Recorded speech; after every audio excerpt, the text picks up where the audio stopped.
तो मैं यहाँ क्या क्या गया था, मगर जैसा करोगे वैसा भरोगे। पेट्रोल पंप सील हो जावे, जो इनमें काम करना है सबको जेल होगा कम से कम 6 महीने की।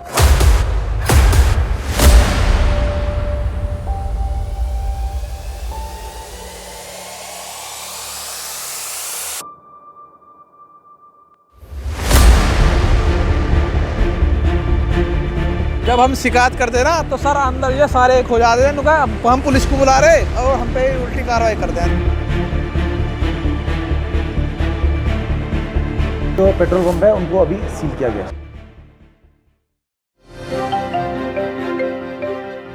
दोस्तों, चाहे कोई प्राइवेट गाड़ी का मालिक है और चाहे किसी कमर्शियल गाड़ी का, चाहे पेट्रोल भरवाता है चाहे डीजल, उसकी तो वैसे ही हवा निकली हुई है। 80 रुपये का डीजल और 100 रुपये का पेट्रोल, इसके आसपास ही अलग अलग देश के अंदर दाम है, अलग अलग राज्यों के अंदर। इतना महंगा डीजल पेट्रोल डलवाना ही जब मुश्किल है, उस दौर में जब आपको पता चले कि जो डीजल पेट्रोल आपने डलवाया है पहले तो वो पूरा नहीं है और फिर उसके अंदर मिलावट है, तो कैसा लगेगा। जी हाँ, और वो भी एकदम बड़ी कंपनी के पेट्रोल पंपों पर ऐसा हो रहा है। जी हाँ, एक बड़ी कार्रवाई यूपी एसटीएफ ने करी है, उत्तर प्रदेश के अंदर हुई है कुछ पेट्रोल पंप्स के ऊपर, और बड़े स्तर पर धांधली उसके अंदर सामने आई है और नए नए तरीके धांधली करने के वो भी सामने आए हैं। पूरी डिटेल में बताऊंगा कि कहां पर ये रेड हुई, कितने लोग अरेस्ट हुए, कितने पेट्रोल पंप बंद कर दिए गए हैं। आइए शुरू करते हैं आज की खास ग्राउंड रिपोर्ट एक छोटे से कमर्शियल के बाद। दोस्तों, मैं जानता हूं कि ट्रांसपोर्ट के कारोबार में ढेरों चिंताएं हैं, लेकिन अब कम से कम अपनी गाड़ी के बीमे की चिंता छोड़ दें। प्रीमियम आपको सबसे कम मिलेगा, पॉलिसी में किसी तरह की कोई कमी नहीं होगी और क्लेम हॉटलाइन की सुविधा 24 घंटे मिलेगी। बस गाड़ी की आरसी और पुरानी बीमा कॉपी ट्रांसपोर्ट मॉल ऐप में डालें या 90-831-90-831 पर व्हाट्सएप कर दें, तो गाड़ी का बीमा सिर्फ और सिर्फ ट्रांसपोर्ट मॉल से।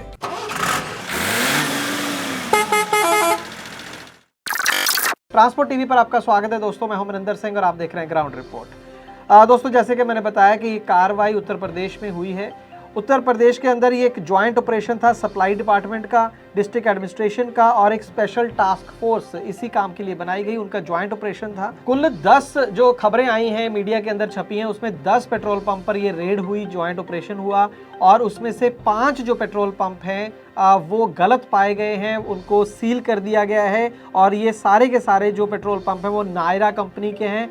मैं आपको यहाँ पर बता दूँ, बहुत लोगों को नहीं पता होगा कि नायरा ये सुना नहीं है दोस्तों। जैसे Indian oil, BPCL, HPCL, Reliance के पंप तो हमने देखे हैं।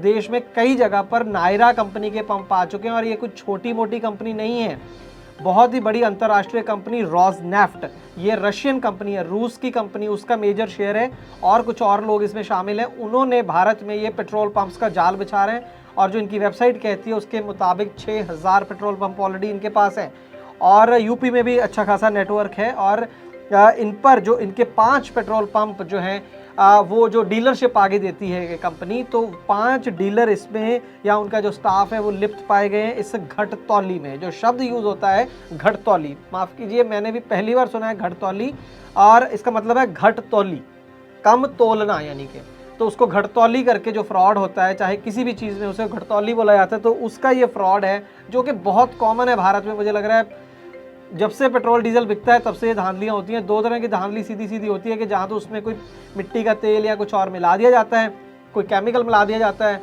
उससे उसकी मात्रा बढ़ा के और फिर बेचा जाता है, या फिर मशीनों के अंदर हेराफेरी करी जाती है और कम जो है वो दिया जाता है। बंदे ने मान लीजिए 1 लीटर डलवाया लेकिन उसको असल में मिला 900 ml, तो 100 उसमें 10% की हेराफेरी होगी, कहीं 20% की हेराफेरी, इस तरीके से काम चलता है। यहाँ पर दोस्तों आगे बढ़ने से पहले मैं आपको छोटा सा एक उदाहरण यहाँ पर रियल बात में बताने जा रहा हूँ। ये बात तो 15-20 साल पुरानी है। हमारे किसी जानकार का, दूर के रिश्तेदार कह लीजिए, उनका एक पेट्रोल पंप था और वहाँ पर उन्होंने अपने एक एम्प्लॉई को पकड़ा हेराफेरी करते हुए। तो जब उस एम्प्लॉई को निकाल दिया गया, जो पेट्रोल डीजल भरते थे गाड़ियों में, उसको निकाला गया, तो उसने काफ़ी मिन्नतें करी कि मुझे ना निकालो। उसको उस ज़माने में जितनी भी सैलरी मिलती थी, तो पहले तो उसने कहा कि मैं आधी सैलरी पे काम करने को तैयार हूँ, आप मुझे रख लो। जब उन्होंने कहा कि नहीं तुम्हें आधी सैलरी पे भी नहीं रखना, तो उसने बोला कि ठीक है, आप मुझे कुछ मत देना लेकिन नौकरी पे रख लो। तो और वो चक्कर में आ गए कि ये क्या हुआ कि बिना सैलरी के क्यों काम करेगा। जब ये बात भी नहीं मानी तो उसने कहा कि मैं अपनी जेब से 5000 रुपये दूंगा, मुझे नौकरी पे रख लो। तो उनको तब समझ में आया कि किस लेवल तक, किस हद तक वहाँ पर उनके पेट्रोल पंप पर धांधली हो रही थी। इसका मतलब ये नहीं है कि जो पेट्रोल पंप के मालिक थे वो बिल्कुल सच्चे सुच्चे थे। ये हो सकता है कि वो भी धांधली कर रहे हो, लेकिन जो एम्प्लॉई था आगे वो अपने तरफ से भी कर रहा था। जब पंजाबी बोलते हैं कि चोरा नू मोर पै गए। तो ये इतने बड़े स्तर पर, और ये बहुत पुरानी चीज़ है। पहले मैनुअल मशीनें होती थी, फिर चिप वगैरह आ गई तो लगा कि अब कंप्यूटराइज्ड है, इसमें धांधली नहीं होगी, तो लोगों ने चिप सेट बना लिए। अब तो रिमोट के साथ ही दफ्तर में बैठे बैठे ही हो जाता है। तो ये सब शुरू हो गया। उसके बाद 2017 में बताया जाता है कि यूपी के अंदर बहुत बड़े स्तर पर रेड हुई थी और बहुत बड़े स्तर पर धांधलियाँ हुई थी और मसला सुप्रीम कोर्ट पहुंचा था। तो सुप्रीम कोर्ट ने खास किस्म की जो मशीनों का उपयोग तब होता था, तो उन्होंने बोला था कि इस तरीके के जो चिपसेट वाली मशीनें हैं उनका इस्तेमाल नहीं होगा, बैन कर दी गई थी। उसके बाद कंपनियों ने वैसी मशीनें बनानी बंद कर दी और नई टेक्नोलॉजी की मशीनें आ गई। तो उसके बाद लगा कि अब सब ठीक है। लेकिन अब जब ये रेड हुई तो पता चला कि वो जो 2017 में कंडम हो गई थी मशीनें, उनके चिपसेट कहीं से जुगाड़ करके ये बंदे जो शख्स हैं साहब, ये दविंदर उर्फ सतेंद्र, 2 नाम है इसके, ये मास्टरमाइंड है। इसने कहीं से जुगाड़ करा, पहले तो अपने पंप पे लगाई और उसके बाद बाकी के जो दोस्त जान पहचान वाले पंप उनको भी ये सर्विस देनी शुरू कर दी और कुल 5 पंपों पर ये हेरा फेरी अलग अलग तरीके की पाई गई है। एक ये बड़ा वाला तरीका मैं आपको बताया, इसमें एक तो परतापुर है जगह, और ये मेरठ डिस्ट्रिक्ट के हैं पहले 4 पेट्रोल पंप। इसमें चंद्र प्रकाश एंड सन्स परतापुर, और यहीं का ओनर है देवेंद्र, और यही मास्टरमाइंड बताया जाता है पूरे खेल का। दूसरा जो पेट्रोल पंप है royal filling station Saini, UP में जगह है सैनी, मेरठ डिस्ट्रिक्ट, वहाँ पर ओनर है सीमा गुप्ता, मैनेजर राकेश। तीसरा सिद्धा बल्ली पंप मनवाना, वहाँ पर ओनर है सत्येंद्र कुमार। और Salasar oil and gas Madhavpuram, owner है अवनीश गोयल और 2 लोग और हैं। और शिव सर्विस है बागपत में। ये 5 जो मीडिया रिपोर्ट्स के हवाले से हम बता रहे हैं, हमारा डायरेक्ट कॉन्टैक्ट नहीं हुआ, और उसके हिसाब से 5 जो ये पेट्रोल पंप है वो सील कर दिए हैं। कुछ रिपोर्ट्स कह रही हैं 4, कुछ कह रही हैं 5, इनको सील कर दिया गया है। 4 मेरठ के और 1 बागपत का है। और FIR दर्ज कर ली गई है under section 3/7 of essential commodities act. जनपद मेरठ में कुल अलग अलग जो पेट्रोल पंप पे छापेमारी की गई है, उसमें कुल 4 मुकदमे अभी तक पंजीकृत किए गए हैं और कुल 15 व्यक्तियों के ऊपर ये मुकदमे पंजीकृत हैं, जिसमें से 4 अभियुक्त पुलिस हिरासत में है, उनका दाखिला किया गया है, उनको जेल भेजा जा रहा है। इसमें कुछ कर्मचारी हैं और उसमें सेल्समैन भी हैं, तो 4 लोग इसमें गिरफ्तार हैं। अन्य जो विवेचना के आधार पर चीज़ें निकल के आएंगी वो किया जाएगा। इसमें मुख्य जो प्रकरण है उसमें ये बताया गया है कि जो पेट्रोल पंप में जो टैंक है उसको मैनेज करने वाली मशीन और डिस्पेंसिंग यूनिट में मीटर को रोकने के लिए जो चिप है उसके आधार पर ये घटतौली करते थे। जो छापेमारी की गई है वो 10 से अधिक पेट्रोल पंपों पर की गई है और अभी तक इसमें जो मुकदमे 4 जो पेट्रोल पंप है उनको अभी सील किया गया। जिसका भी दोष परिलक्षित होगा, जिसका भी दोष नजर आएगा, उन सबके ऊपर कठोर कार्रवाई। और दोस्तों यहीं पर बस नहीं है, एक और चीज़ नई हमें भी जानकारी मिली कि एक ATG मशीन होती है। ATG मशीन जो पेट्रोल डीजल के टैंकर होते हैं, जिसके अंदर पूरा स्टोर करा जाता है एक पेट्रोल पंप पर पेट्रोल डीजल, वो धरती के नीचे होते हैं जैसे हमें सबको पता है। तो उसके अंदर वो डाल के जाती है पेट्रोल पंप, जो उनकी कंपनी की गाड़ी होती है उसके अंदर रिफिल करके जाती है, उसी में से निकाल कर डीजल पेट्रोल हमें वो डिस्पेंसिंग मशीन होती है वो हमारी गाड़ी में तेल भरती है। तो उसके अंदर एक मशीन रहती है, ATG मशीन रहती है, हमेशा उसमें लगी रहती है और उसकी रिपोर्ट हमेशा सीधी कंपनी को मिलती है कि इस समय इस पंप के ऊपर के इस टैंक में इतना डीजल है। मतलब उसकी जितनी मशीन पर रीडिंग चल रही है कि मेरा नीचे 1000 लीटर था उसमें 100 बिक गया, तो वो चेक करती है मशीन के क्या अगर 1000 में से 100 दिखा रहा है ऊपर, तो क्या सच में नीचे से 100 लीटर निकला है, क्या नीचे 900 लीटर रह गया। तो वो एक मशीन है जिससे एक बहुत अच्छा तरीका है ये तो कि जिससे पता चले कि कहीं कोई धांधली तो नहीं हो रही हमारे पेट्रोल पंप पर, क्योंकि नाम कंपनी का ख़राब होता है।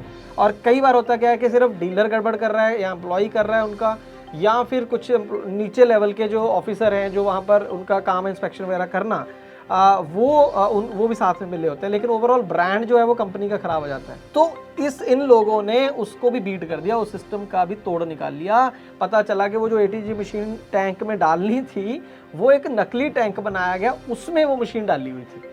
अब वो इतनी मेजरमेंट कैसे सेट करते थे पता नहीं, लेकिन वो अलग एक डमी टैंक निकला वहाँ से जिसके अंदर वो मशीन, मतलब असली टैंक की वो मशीन ही नहीं है।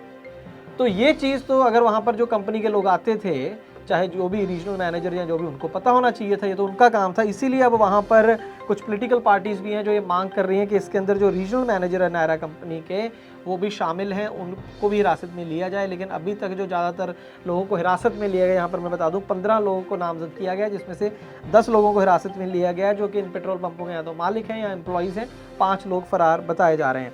और अभी तक कंपनी के किसी ऑफिशियल को हिरासत में लिया गया हो ऐसी कोई जानकारी सामने नहीं आई है। यहाँ पर मेन मुद्दा यही है कि एक तरफ तो महंगाई से कोई राहत नहीं है, पेट्रोल डीजल कोई चांस नहीं लग रहा कि ये आने वाले दिनों में कि कोई 20-30 रुपए कम हो जाए, ऐसा कोई नज़र नहीं आ रहा। चाहे कच्चे तेल की कीमतें बढ़ें चाहे कम हो, पहले तो कह रहे थे उससे लिंक है, लेकिन जब वो नीचे गिर जाता है तब भी कोई बहुत बड़ी हरकत देखने को मिलती नहीं है पेट्रोल डीजल के दामों में। और ऊपर से कम सरकारें ये तो इंश्योर कर दें, बहुत अच्छी बात है यूपी गवर्नमेंट की, मैं तो कहूँगा STF की, जिसने भी ये काम करा है, लेकिन हज़ारों पंप होंगे यूपी के अंदर, तो देश में लाखों हैं, तो कितनों पर रेड होती है? ये तो 5-10 पर हुई, 10 में से 5 पकड़े गए, 50%। अगर हम इसको एक सैंपल मान लें, 10 पंपों पर रेड हुई, 5 पकड़े गए, तो अगर देश में लाखों पंप हैं, उनमें से अगर 50% या 25% पे भी नकली तेल मिल रहा है या कम तेल मिल रहा है, तो एक तो गाड़ियां ख़राब हो रही हैं, एक महंगा खरीद रहे हो, पूरा नहीं मिल रहा, सही नहीं मिल रहा, मतलब कम से कम उस पर तो, उसमें तो कुछ नहीं लगता सरकार का, उसमें तो कोई पैसे नहीं जाते सरकार के, कोई रेवेन्यू लॉस नहीं है, वहाँ तो रेडें मारो। ये रेगुलर काम होना चाहिए इसके अंदर, और कड़क सज़ा कंपनी को भी यहाँ पर मिलनी चाहिए ताकि वो थोड़ा सा और स्ट्रिक्टली वहाँ पर देखें, क्योंकि अल्टीमेटली जो नुकसान है, ब्रांड का नुकसान हो गया, कंपनी का अलग बात है, लेकिन लोगों की जेब का नुकसान पता नहीं कब से हो रहा था। तो अंत में यही अपील कर सकते हैं कि चलो रेट कम तो जब होंगे पता नहीं कब, लेकिन सही और पूरा तेल तो लोगों का हक बनता है जब वो पैसे दे रहे हैं। उम्मीद करेंगे कि ऐसी रेड्स कभी 2-2, 4-4 सालों में एक बार नहीं, जबकि लगातार ये एपिसोड होना चाहिए, ना सिर्फ यूपी में बल्कि पूरे देश में। दोस्तों आपकी क्या राय है इसके बारे में कमेंट सेक्शन में ज़रूर बताइएगा कि आपको लगता है कि ज़्यादातर कंपनियों में यही होता है, या आपको लगता है कि फ़लाँ कंपनी है जिसमें ऐसी धांधली बिल्कुल नहीं होती है।